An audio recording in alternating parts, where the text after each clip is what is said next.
ദൈവത്തിൻ്റെ അതിപരിശുദ്ധ നാമം വാഴ്ത്തപ്പെടുവാറാകട്ടെ. യേശു കർത്താവിൻ്റെ ശുശ്രൂഷയെപ്പറ്റി വിശുദ്ധ ലൂക്കോസിൻ്റെ സുവിശേഷം 4-ാം അധ്യായത്തിൻ്റെ 21 മുതൽ 30 വരെ വീണ്ടും പറയുന്നു. അവനവരോട്, ഇന്ന് നിങ്ങൾ എൻ്റെ വചനം കേൾക്കയിൽ ഈ തിരുവെഴുത്തിന് നിവൃത്തി വന്നിരിക്കുന്നു എന്ന് പറഞ്ഞു തുടങ്ങി. എല്ലാവരും അവനെ പുകഴ്ത്തി അവൻ്റെ വായിൽ നിന്ന് പുറപ്പെട്ട ലാവണ്യ വാക്കുകൾ നിമിത്തം ആശ്ചര്യപ്പെട്ടു. ഇവൻ യോസെഫിൻ്റെ മകൻ അല്ലയോ എന്ന് പറഞ്ഞു. അവൻ അവരോട്, വൈദ്യ, നിന്നെ തന്നെ സൗഖ്യമാക്കുക എന്നുള്ള പഴഞ്ചൊല്ലും കഫർന്നഹൂമിൽ ഉണ്ടായി. കേട്ടതെല്ലാം ഈ നിൻ്റെ പ്രതിനഗരത്തിലും ചെയ്യുക എന്നും നിങ്ങൾ എന്നോട് പറയും നിശ്ചയം. ഒരു പ്രവാചകനും തൻ്റെ പ്രതിനഗരത്തിൽ സമ്മതനല്ല എന്ന് ഞാൻ സത്യമായിട്ട് നിങ്ങളോട് പറയുന്നു എന്ന് പറഞ്ഞു.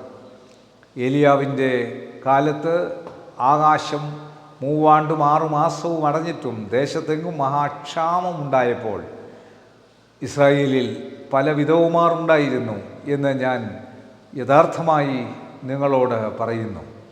എന്നാൽ സിദോനിലെ സരെപ്തയിൽ ഒരു വിധവയുടെ അടുക്കലേക്കല്ലാതെ അവരിലാരുടെയും അടുക്കലേക്ക് ഏലിയാവിനെ അയച്ചില്ല. അവണ്ണം എലീശ പ്രവാചകൻ്റെ കാലത്ത് ഇസ്രായേലിൽ പല കുഷ്ഠരോഗികളുണ്ടായിരുന്നു. സിറിയക്കാരനായ നയമാനല്ലാതെ അവരാരും ശുദ്ധമായില്ല എന്നും അവൻ പറഞ്ഞു. പള്ളിയിലുള്ളവർ ഇത് കേട്ടിട്ട് എല്ലാവരും കോപം നിറഞ്ഞവരായി എഴുന്നേറ്റു.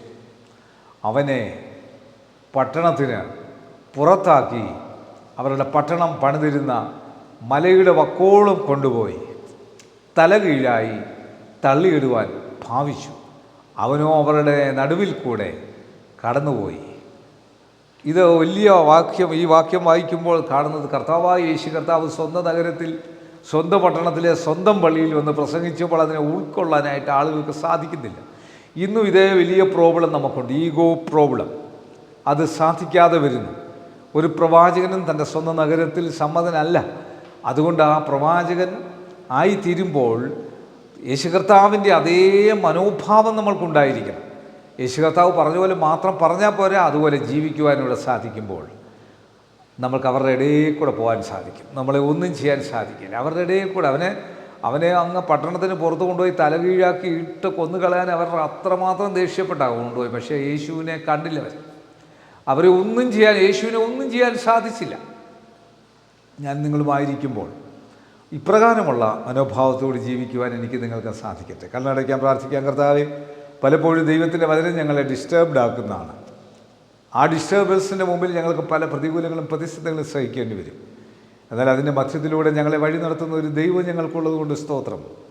അങ്ങയെ തലകുത്തി വീഴ്ത്താൻ ശ്രമിച്ചവരുടെ മധ്യത്തിലൂടെ അങ്ങ് കടന്നുപോയപ്പോൾ അങ്ങയെ രക്ഷിച്ച ദൈവത്തിൻ്റെ പരിശുദ്ധാത്മാവിൻ്റെ ശക്തി, അങ്ങ് ദൈവപുത്രനാണ്. ആ ദൈവപുത്രനെ സംരക്ഷിക്കുന്ന പരിശുദ്ധാത്മാവ് ഈ ഭൂമിയിലുള്ളത് കൊണ്ട് അങ്ങ് ഞങ്ങളുടെ മേൽ അയച്ച പരിശുദ്ധാത്മാവിൽ ഞങ്ങൾക്ക് ഈ ഭൂമിയിൽ ഓരോ ദിവസവും ഞങ്ങളുടെ ശത്രുക്കളുടെ മുമ്പാകെ, ഞങ്ങളുടെ എതിരാളികളുടെ മുമ്പാകെ, ഞങ്ങളെ പകയ്ക്കുന്നവരുടെ മുമ്പാകെ, ഞങ്ങളെ ദേഷ്യപ്പെടുത്തുന്നവരുടെ മുമ്പാകെ ജീവിക്കുവാനുള്ള പ്രത്യേക കൃപ നൽകണമേ. ഈ വചനം കാണുന്ന കേൾക്കുന്ന എല്ലാവർക്കും ഈ ശക്തിയോട് നിന്റെ മക്കളെ നിറയ്ക്കണം. യേശു മൂലം പ്രാർത്ഥന കേൾക്കണം നല്ല പിതാവേ.